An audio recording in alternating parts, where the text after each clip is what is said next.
आज का हमारा लेक्चर एंगुलर डिस्प्लेसमेंट की कंटिन्यूटी पर मबनी है। एंगुलर डिस्प्लेसमेंट के हमने लेक्चर में देखा था कि जब एक डिस्क पॉइंट ए से पॉइंट बी तक रोटेट करती है तो पॉइंट ए से पॉइंट बी तक जाने के लिए उसने जो एंगल असल में कवर किया होता है उसी को असल में हमने क्या कहा था कि वो क्या है, उसकी एंगुलर डिस्प्लेसमेंट। फिर हमने उस एंगुलर डिस्प्लेसमेंट की मैथमेटिकल फॉर्म देखी थी जो कि आर्क लेंथ ओवर रेडियस के बराबर थी। उसके बाद हमने फिर ये किया था कि हमने जो है वो ये देखा था कि हम डिग्रीज को रेडियंस में कैसे कन्वर्ट कर सकते हैं और उसके साथ साथ रेडियंस को डिग्री में कैसे कन्वर्ट कर सकते हैं। तो आज हम ये देखेंगे कि हमारे पास जब एक डिस्क रोटेट कर रही हो और वो अगर पहले से कोई एंगल थीटा बना रही हो तो उसके बाद एंगल जब चेंज होगा तो इसका मतलब एंगुलर डिस्प्लेसमेंट होगी। तो वो हम कैसे मालूम करेंगे, आज हम इसको डिस्कस करेंगे। तो इस सिनेरियो में आपके पास की जो ग्रीन लाइन है ये हम पढ़कर आ चुके हैं कि ये एक्सिस ऑफ रोटेशन को रिप्रेजेंट करिए, यानी कि ये वो लाइन है जिसके अबाउट ये डिस्क क्या कर रही होगी, रोटेट कर रही होगी, जिसको मैंने भी आपके सामने सिर्फ एक सर्कुलर शेप के अंदर दिखाया है। असल में ये डिस्क यही वाली है, सिर्फ इसको सिंप्लीफाई करने के लिए चीजों को उस डायग्राम में लेकर आया हूं। जबकि ये जो रेडिश लाइन है आपके पास ये असल में हमारी रेफरेंस लाइन है, यानी कि इस लाइन के लिहाज से हम एंगल को क्या करेंगे, मेजर करेंगे। तो मान लीजिए कि आपके पास ये जो पॉइंट है ये एक्चुअली ए है, ये जबकि बी है और उसके बाद आपके पास ये सी पॉइंट है। तो पहले तो हमारे पास ये सिनेरियो था जिसमें हमारे पास इसी जो रेफरेंस लाइन है ये वाली हमारी, जिसको मैं ब्लैक यहां से रिप्रेजेंट कर रहा हूं, ये वाली जो लाइन है ये असल में रेफरेंस लाइन के लिहाज से ही डिस्क पॉइंट ए से पॉइंट बी मूव की थी। तो वो ये जो एंगल बना था इसी को हम एंगुलर डिस्प्लेसमेंट कह रहे हैं। लेकिन अगर ये हो या इस तरह का सिनेरियो बने जिसमें जो डिस्क के ये पार्टिकल्स हैं वो तो रेफरेंस के लाइन के लिहाज से ये वाला पार्टिकल हो गया या ये वाला पार्टिकल हो गया या ये वाला पार्टिकल हो गया या ये वाला हो गया या ये वाला हो गया, ये तो पहले से ही किसी एंगल पर है ना रेफरेंस लाइन के, और वो ये जो एंगल बना रहे हैं उसको हम रिप्रेजेंट कर सकते हैं इससे। जैसे ये वाला पार्टिकल जो एंगल बना रहा होगा वो ये वाला होगा, तो ये असल में जो एंगल होगा इसको हम कहते हैं इनिशियल एंगल, यानी कि थीटा आई। और चूंकि ये एंगल रेफरेंस लाइन के लिहाज से है तो इस वजह से हम इस पोजीशन को भी इनकी कहते हैं इनिशियल एंगुलर पोजीशन, यानी कि रेफरेंस लाइन के लिहाज से जो एंगल बन रहा है किसी भी टाइम पर सबसे शुरू में, वो असल में क्या है, वो इनिशियल एंगुलर पोजीशन है। अब हम ये मानते हैं कि ये जो डिस्क के जो पार्टिकल्स हैं ये वाली जो कि लाइन इस बी पर आ रहे हैं वो पॉइंट बी से मूव करते हैं किधर, ये वाला पार्टिकल पॉइंट बी से मूव करता है इस पॉइंट सी पे, ये वाला पार्टिकल मूव करेगा इधर, जबकि ये वाला पार्टिकल मूव करेगा इधर। तो इसका मतलब है कि बी से जब सी पे जाएंगे तो ये एक्चुअली एक एंगल कवर करेंगे इस रेफरेंस लाइन के लिहाज से, जो कि असल में क्या होगा, इससे यहां से लेकर यहां तक वाला एंगल जो है ना, ये वाला आपकी आसानी के लिए वाजिया इस ग्रीन कलर से मैं कह रहा हूं, ये वाला जो एंगल बनेगा ना ये असल में फाइनल एंगल होगा, यानी कि फाइनल एंगुलर पोजीशन। तो इसको मैं यहां पर आपके सामने लेबल कर देता हूं कि जब पार्टिकल्स बी पॉइंट से सी पे जाएंगे तो वो जो एंगल बनाएंगे वो क्या होगा, वो थीटा एफ होगा, यानी कि फाइनल एंगुलर पोजीशन। तो इस सिनेरियो में जब पार्टिकल्स बी से सी पे जाएंगे तो जो एंगुलर डिस्प्लेसमेंट होगी यानी कि डेल्टा थीटा अब यहां पर होगा, क्योंकि एंगल चेंज हो रहा है ना, यानी कि यहां पे आ जाएगा डेल्टा थीटा। तो इस सिनेरियो में आपके पास जो एंगुलर डिस्प्लेसमेंट होगी वो डेल्टा थीटा से रिप्रेजेंट होगी, जो कि बराबर होगी असल में फाइनल एंगुलर पोजीशन यानी कि theta F minus initial angular position यानी कि थीटा आई।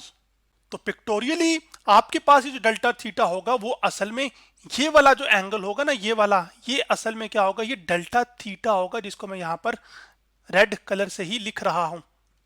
तो ये आपके पास डेल्टा थीटा आ गया। अब यहां पर पॉइंट बी से जो पॉइंट सी तक रोटेट कर रही है डिस्क, ये असल में कर रही है एंटी क्लॉकवाइज डायरेक्शन के अंदर, जिसको आप इस तस्वीर से भी देख सकते हैं कि ये एंटी क्लॉकवाइज डायरेक्शन को रिप्रेजेंट कर रहा है। तो जब एंटी क्लॉकवाइज ये डिस्क रोटेट करेगी तो जो एंगुलर डिस्प्लेसमेंट होगी उसको हम पॉजिटिव लेंगे, जबकि जैसे घड़ी की नीडल की होती है ना रोटेशन के, वो यूं क्लॉकवाइज जा रहा होता है तो इसको हम कहते हैं क्लॉकवाइज रोटेशन। तो जब डिस्क क्लॉकवाइज रोटेट करेगी तो उस सिनेरियो में हम असल में जो एंगुलर डिस्प्लेसमेंट यानी कि डेल्टा थीटा होगी उसको नेगेटिव लेंगे। तो नेगेटिव होगी आपके पास angular displacement for clockwise rotation और पॉजिटिव होगी फॉर एंटी क्लॉकवाइज रोटेशन। अभी सारी बातें तो एक्सप्लेन हो चुकी। अब मैं जो मुद्दा यहाँ पर सामने रखना चाह रहा हूँ आपके, वो आपके सामने ये है कि हम रेफरेंस लाइन का ही जिक्र क्यों कर रहे हैं, उसके लिहाज से एंगल को क्यों मेजर कर रहे हैं। ये हो सकता है ना, ये आपके जहन में सवाल उठे। तो रेफरेंस लाइन का यहाँ पर आप वही रोल समझिए जैसे आपके पास लीनियर डिस्प्लेसमेंट के अंदर होता है कि जो ओ यानी कि जो रीजन वाला पॉइंट होता है, इससे जब आप दाएं जाते हैं तो डिस्प्लेसमेंट क्या लेते हैं, लीनियर पॉजिटिव, और अगर बाएं जाते हैं तो लीनियर डिस्प्लेसमेंट क्या लेते हैं, नेगेटिव। तो आप किसी रेफरेंस पॉइंट के लिहाज से पोजीशन को मेजर कर रहे होते हैं ना ऑब्जेक्ट की, तो स्ट्रेट लाइन मोशन के अंदर वो जो रेफरेंस पॉइंट होता है वो आपके सिनेरियो में यहाँ पर जनरली हम जीरो लेते हैं। तो इसी तरह एंगल को भी जीरो जो डिफाइन एंगल होगा वो असल में वही होगा कि जब आपके पास तमाम वो जो पॉइंट्स जो कि रेफरेंस लाइन पर लाई कर रहे होंगे उनकी जो इनिशियल एंगुलर पोजीशन होगी वो असल में क्या होगी, वो जीरो होगी। इसको अगर आप एनालॉग करें लीनियर डिस्प्लेसमेंट के साथ तो ऐसे लगेगा जैसे कि तमाम के तमाम वो पॉइंट्स किधर पड़े हैं, ओरिजिन पर मौजूद हैं। तो इस वजह से ये रेफरेंस लाइन एक इंपॉर्टेंस की अहमियत या इंपॉर्टेंट हो जाती है, इसके लिहाज से आपने एंगल मेजर करना है। क्योंकि सबसे पहला जो हमारा केस था उसको मैंने बड़ा जनरल लिया था, उसमें रेफरेंस लाइन के लिहाज से ही चीज़ों को एक्सप्लेन किया था, तो आपको आसान लगी थी। अब थोड़ा डिटेल के साथ आया हूं ताकि जो सिखा के आया हूं उसमें थोड़ी सी और एडिशन होकर आपको चीज़ें और ज़्यादा क्लैरिटी के साथ आ जाएंगे। कोई आपसे पूछ ले कि मैं बी से सी पे मूव करूं, आप बताओ एंगुलर डिस्प्लेसमेंट क्या है, तो आप ये नहीं कह सकते कि एंगल थीटा आई डिस्प्लेसमेंट है, ठीक है ना। तो ये इस तरह से तरीकेकार जो मैंने अभी आपको समझाया उसको फॉलो करना है। दूसरी बात ये जो मैंने कहा कि angular displacement anti clockwise rotation के लिए जो है वो पॉजिटिव ली जाएगी, जबकि क्लॉकवाइज रोटेशन के लिए जो एंगुलर डिस्प्लेसमेंट है वो नेगेटिव ली जाएगी। ये भी एक कन्वेंशन है, यानी कि आप अपनी आसानी के लिए कर रहे हैं। आप एंटी क्लॉकवाइज को नेगेटिव ले सकते हैं, क्लॉकवाइज को पॉजिटिव ले सकते हैं, लेकिन जो आप एक दफा तय कर लेंगे फिर आपने सारी कैलकुलेशन उसी के मुताबिक करनी है।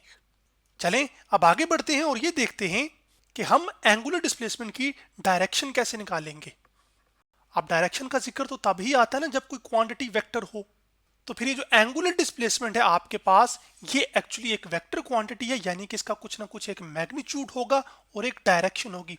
मैग्नीट्यूड कोई नंबर होगा और यहाँ पर वो नंबर असल में एंगल ही होगा। जैसे 20 डिग्री एंगुलर डिस्प्लेसमेंट हो सकती है, 30 डिग्री एंगुलर डिस्प्लेसमेंट हो सकती है। अब किस डायरेक्शन में है, एंटी क्लॉकवाइज है या क्लॉकवाइज है, ये कैसे पता चलेगा। आइए उसके लिए एक रूल को डिस्कस करते हैं। तो जो रूल है एंगुलर डिस्प्लेसमेंट की डायरेक्शन को फाइंड करने के लिए वो ये है कि आप एक डिस्क लीजिए, मान लीजिए कि वो जो डिस्क है वो एंटी क्लॉकवाइज डायरेक्शन के अंदर रोटेट कर रही है।